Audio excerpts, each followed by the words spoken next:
سب سے انٹرسٹنگ چیز کیا لگی؟ 2 گھنٹے علی اشفاق بولتے رہے اور ایف آئی اے کی وکیل جو 14 روزہ ریمانڈ کے لیے آئی ہوئی تھی وہ 25 سیکنڈ بولی. فراز میرے منہ سے کیا سننا سچ سن ایتھے کوئی میل وکیل پیش ہوندا نا ایف آئی اے لو تے میرے تے ڈیٹیل نال گل کردا. جیسے کیس بنا ہے اب ہر طرف پھر باجوہ صاحب ہو رہی ہے. باجوہ صاحب سے تو پوچھ لیں کہ ان کی توہین ہوئی ہے کہ نہیں. آپ ٹھیکہ جو ہے نا ریٹائرڈ بندے والا جنرل باجوہ صاحب والا یہ دے دیں نون لیگ کو.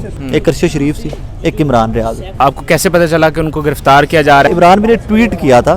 ٹویٹ ہے وہ سگنل ہے ان کا, جو دوست ہیں ان کو پتا تھا کہ اگر یہ ٹویٹ ہو تو سمجھو میں گرفتار ہو گیا. عثمان بخاری کے ساتھ آپ کا کیا جھگڑا چل رہا ہے؟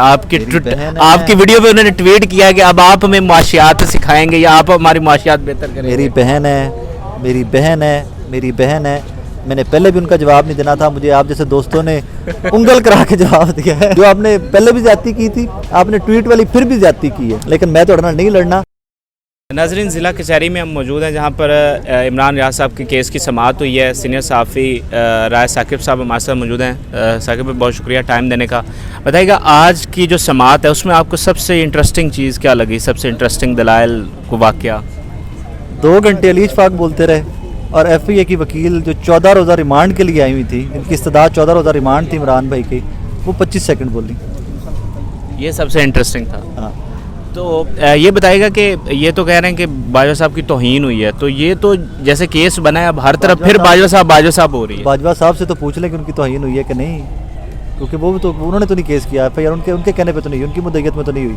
ایف آئی آر آپ ہی ایف آئی آر دے کے بھجا پھر رہے, ادھر ادھر بھجے جاندے نے.